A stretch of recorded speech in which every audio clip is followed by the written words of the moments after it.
जय श्री राम। पंचम माया एक सी समझ परे ना कोई, जो समझे जीवन सफल ना समझे सो खोई। भगवान की संसार रूपी माया सबके लिए एक समान है और यह माया में सब लोग भ्रमित जीवन जीते हैं, क्योंकि ये संसार ही भ्रमित है। भ्रमित का मतलब सत्य और असत्य। जहाँ पर थोड़ा सत्य है, थोड़ा असत्य है, थोड़ा प्रकाश है और थोड़ा अंधकार है, वहीं भ्रम होता है। भ्रम का मतलब है कोई भी चीज स्पष्ट रूप से न दिखाई देना ही भ्रम है। अगर अंधकार भी है और प्रकाश भी है तो वहाँ भ्रम होता ही, और जहाँ प्रकाश ही प्रकाश है वहाँ भ्रम नहीं होता, क्योंकि स्पष्ट दिखाई देता है। और जहाँ अंधकार ही अंधकार होता है तो वहाँ कुछ भी नहीं दिखाई देता है। इसलिए थोड़ा प्रकाश और थोड़ा अंधकार की वजह से ही भ्रम होता है। गोस्वामी तुलसीदास जी को भी भ्रम हुआ था, जो सर्प को रस्सी समझ लिया था। तो संसार भ्रमित जीवन है, इसको हमें समझना चाहिए। और जो समझ बूझ कर जीवन जीता है उसी का जीवन सार्थक होता है, और जो समझ बूझ कर जीवन नहीं जीता है उसका जीवन व्यर्थ ही चला जाता है। क्योंकि शास्त्रों में कहा है, बड़े भाग्य मानुष तन पावा।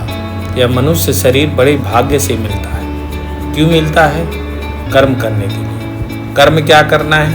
अपना कल्याण करने के लिए, कि हम अपना कल्याण करके जो 84 लाख योनियों में भटकना है, बार बार जन्म मृत्यु के चक्कर में पड़ना है, अगर इससे बचना है तो हमें अपना कल्याण करना होगा।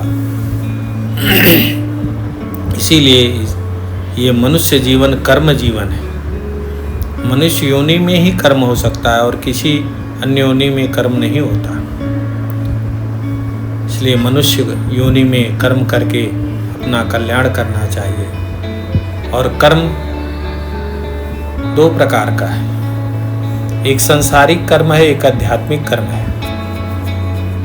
सांसारिक कर्म में जो कुछ होता है, कर्म जो कुछ मिलता है, सब संसार के कार्य और इस शरीर के कार्य के लिए ही उपयोग होता है, और दूसरे कार्य में उसका उपयोग नहीं होता है।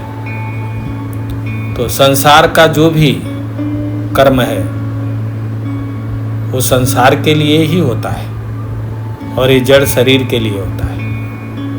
और जो अध्यात्म कर्म है वो अपने कल्याण के लिए होता है।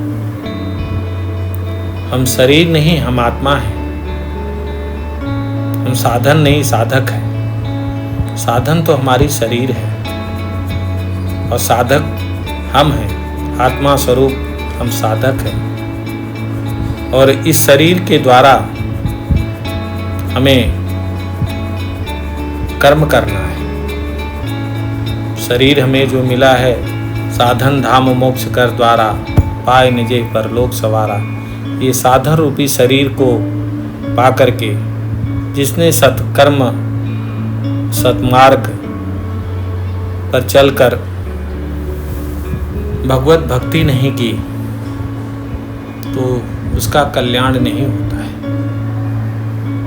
जिस प्रकार पिता अपने पुत्र को बहुत सारा कीमती, बहुत ही कीमती कोई वस्तु लाके दे देता है और पुत्र उसका दुरुपयोग करता है, तो पिता फिर उस वस्तु को ला करके दोबारा देगा नहीं।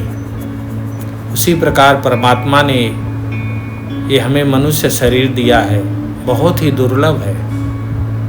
अगर इसका हम उपयोग सही उपयोग नहीं करेंगे इसका दुरुपयोग करेंगे तो हमें दोबारा नहीं मिलेगी।